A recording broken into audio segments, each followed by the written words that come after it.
But when our focus is on God, when we remember the greatness of our God, all those other things lose value, they lose purpose, and we can't help but respond in worship.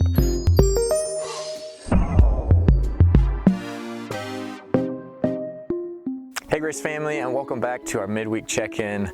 So last Sunday we continued on in level 5, and believe it or not, this upcoming Sunday is actually going to be our last Sunday in level 5 of multiplying disciple makers, and then we'll continue to move on into the recaps and some of the whole series things.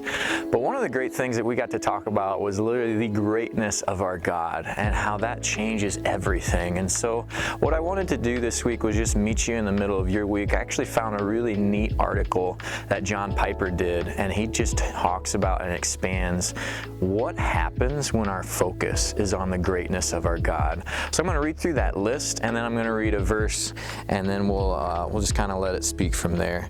But this is what John Piper says. He's talking about how the greatness of God is relevant for everyday life. And he says, if we saw the greatness of God, we would not be so greedy and covetous. If we saw the greatness of God, our eyes wouldn't stray after lustful images and thoughts. If we saw the greatness of God, we wouldn't get angry at our children so easily. If we saw the greatness of our God, we wouldn't pout and get hurt so easily in our marriages. If we saw the greatness of our God, we wouldn't worry about our looks so much.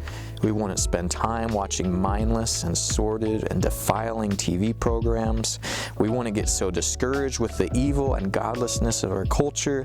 If we saw the greatness of our God, we wouldn't give in to our appetites and overeat and boredom and depression.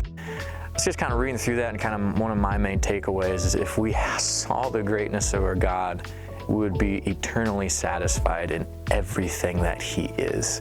And that was one of the things we talked about last Sunday, is just remembering the greatness of our God. And when that happens, we can't help but to speak of Him, to proclaim Him, and to worship Him. So one verse that kind of builds off of that, that's Psalm 22, and it's verses 27 and 28. It says, all the ends of the earth shall remember and turn to the Lord. All the families of the nations shall worship before you. For kingship belongs to the Lord, and He rules over the nations. And just how that starts, all the ends of the earth shall remember, and then the next movement is they shall all worship. So just kind of piecing that all together, it's so easy to get distracted. It's so easy to go to the idols of our culture, a lot of those things that were in that list by John Piper. But when our focus is on God, when we remember the greatness of our God, all those other things lose value, they lose purpose, and we can't help but respond in worship. So I just want to encourage you in that this week. Don't forget to take time to remember Him and who He is and His greatness, because it literally impacts every way that we live our life. So looking ahead to this next Sunday, again, like I mentioned earlier, we are in our final week of level 5. And for this, at the moment, I have 10 things that we are to learn when it comes to living on mission for Jesus. We're going to turn to Luke chapter 10, and we're going to see the story when He sends out the 72. So go ahead and read that.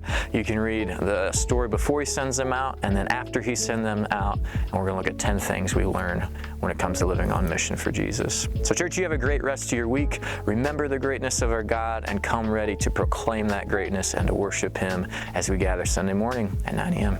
Thanks, church.